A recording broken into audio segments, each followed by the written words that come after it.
Itong video na to is just a quick update sa ano mga nangyari in the past few weeks and months no na hindi ako nakapag-upload dito sa YouTube. Well, sobrang excited ako kasi sobrang madaming nangyari no dito sa life ko so far. Meron akong previous video, yung February na life update at then ngayon June 2025. So unang-una, update lang, nasa panibagong apartment ako ngayon.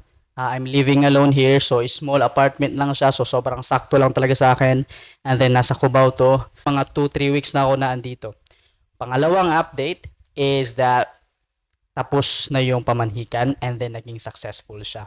Umuwi ako nung May 3 ako pumunta doon sa Surigao. And then, actually, ang daming nangyari, no? Unang-una ay hindi pa pumayag yung parents ng fiancé ko. However, we prayed about it. Nagtulungan kami ni Angel together with my family din. Pumunta kami dun sa bahay nila. Naghanda kami. And then, yun, napapayag namin somehow yung parents ni Angel. And then, all set up. Nakapag-book na kami ng schedule sa Cebu para sa kasal namin this October 10, 2025. Update naman sa career. Kumusta? So, meron na lang akong 4 months na natitira sa MTC and still same pa rin yung goal ko to make sure na mabigay ko yung pinaka-best ko. And sa 30-minute trader naman, patapos na yung first batch ko. So, week 15 kami last week. So, this coming Friday, this week ay week 16 na kami. And then sa batch 2 ko, 5 students na naman, premium students, ay mag-start na kami this week din. So, kumbaga, 10 premium students na yung somehow matuturuan natin in total no this year. And I'm very happy. Diba, nabanggit ko nung nakaraan na magpapalayan kami. And naging successful naman somehow yung pagtubo ng palayan. However, break even lang kasi nga sobrang mura ng bili ng palay doon sa amin. However, good thing doon sa babuyan, nung February last na update ko, siguro nasa mga 5 pa yung baboy namin. And then right now, nagtotal na kami ng 26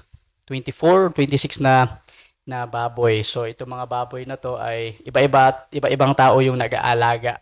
Kumbaga, we are looking forward na dadami pa to, itong mga baboy na to kasi patuloy pa rin namin itong pina-project ng fiancé ko. Okay, so sobrang good na update doon sa baboyan. Sa TikTok at saka sa YouTube naman, medyo na-stop ako sa TikTok at sa YouTube. Maraming mga nangyari. Yung focus ko talaga ay natuon doon sa preparation sa kasal namin and pamanhikan. And then umuwi nga ako doon sa amin, nag-enjoy ako syempre doon. Nagpo-post naman ako sa TikTok somehow and then sa YouTube din ng mga random videos like mga sayaw, gano'n, no? Pero hindi pa talaga boom yung ating TikTok or even YouTube. However, sa YouTube natin, nasa 123 subscribers na tayo. Thank you so much for watching. Ito, kung baka nag-subscribe ka. And then sa TikTok naman, nasa 1,028 pa yung ating followers. So, it's a long way to go. But I'm very excited still kasi since andito na ako sa new apartment ko, mas marami akong opportunities and time to create videos like this. So far, yun lang yung quick update lang sa life ko na to. And then, by August, pupunta si Angel dito kasi ipiprepare na namin yung mga necessary documents pa namin. Like for example, license namin para makasal kami, yung mga certificates, etc. And then, magpa-plan na talaga kami thoroughly sa kasal namin. Yung mga invitations, magsisend na kami.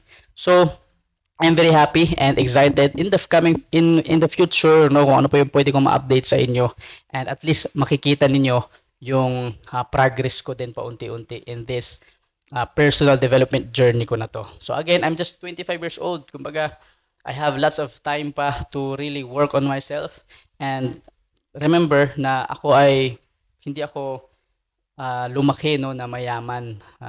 Probinsyano, meron akong mga previous video doon and then sobrang hirap ng life before and then this is most successes na meron ako ngayon. For example, sa trading ko, let's say, funded trader ako, nadagdagan ako ng accounts dun sa trading and then for the first time din kumita ako ng sobrang laki this May. Di ko lang i-disclose siguro muna yung kinita ko sa trading, no? But it was very, very good and it helped me, no? Able to afford yung mga bagay na dati hindi ko na-afford. Okay, just noong May lang, first time kong mag-spend ng 200k plus, no, sa isang buwan. Of course, yung income naman natin, hindi natin, kumbaga mataas pa rin yung income compared sa expenses. Alright, so I'm very happy sa nangyari sa life ko ngayon, and I'm very excited sa mangyayari pa in the future. But again, future is uncontrollable. Ang kailangan lang natin makontrol ay kung anong meron ngayon. Alright, so thank you so much for watching. Stay tuned sa mga susunod na mga videos. Thank you so much.